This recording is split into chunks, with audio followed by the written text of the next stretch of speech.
and something that flies might be a bird. Exactly. There's a text where somebody says, I'm going to fly in my bird from this country to this country.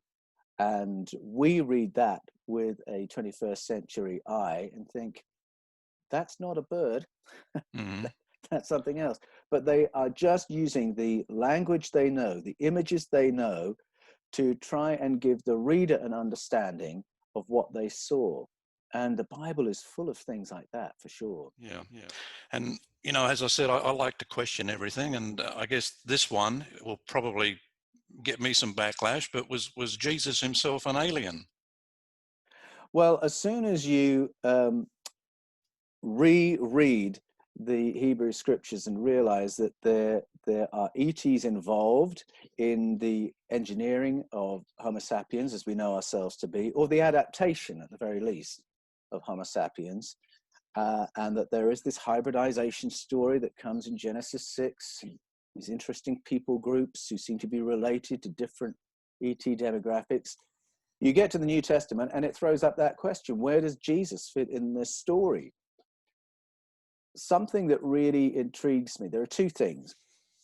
One is that how the early church fathers viewed Jesus. There was a big discussion in the early church as to whether or not that 6th century edit of the Hebrew scriptures should be glued onto the writings of the apostles to make a Bible. And among the church fathers saying, no, don't do that, was a whole number who said the explanation Plato gives of the world is a really much better preparation for what Jesus was on about. And Plato talks about consciousness and human consciousness. He said that each one of us is a being of consciousness, first and foremost, that consciousness exists before this material life and it survives this material life. And that while we're in this material life, we're wrestling with the question of whether we can do consciousness, love, intelligence, and harmony as a society of individuals with free will. Well, when I read all that from Plato, I thought, hang on, that's how Jesus describes himself. In the Gospel of John, it says, in the beginning was the Word, and the Word was with God, and the Word was God. He was with God in the beginning. That's what Plato says about all of us, that we begin as consciousness, part of the cosmic consciousness. Then the Word became flesh. We beheld his glory, full of grace and truth. Plato said that's true of all of us. We become human beings. We have this individual experience. Then at the end of John's Gospel, Jesus is praying to the source, who he calls Father, and he says, I'm going to be returning to you now, back to the glory we shared together before the foundation of the world.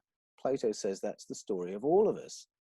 So having gone back to Plato to find out what these church fathers were on about, I thought, Jesus's journey is a model of our journey. He's the same as all of us in that respect. So now I appreciate his sameness a lot more than before. But then there's the question of, well, so how is he different? How is he unique? Luke has this story of his conception being somewhat different to most of ours, that there's some external intervention that is at the beginning of Jesus's story. And if you go to paintings from the Renaissance period, you will find that the artists who depict that moment of Jesus's conception depict it in a way that's very unlike what's in the Bible. You'll see a UFO up in the sky. You'll see a laser beam coming down into headgear that Mary is wearing. They're telling a different story. Where have they got that from? They haven't got it from Luke. They haven't got it from the New Testament. They've got it from another source, and they're putting that story out there in painting form. So when I look at that, I ask the question, is Jesus more conscious of his cosmic origins and his cosmic return because there was some intervention that made him different? People talk about star children, which is a story of children who have emerged somewhat different because there's actually been some intervention in their conception and gestation that involves contact with our neighbors.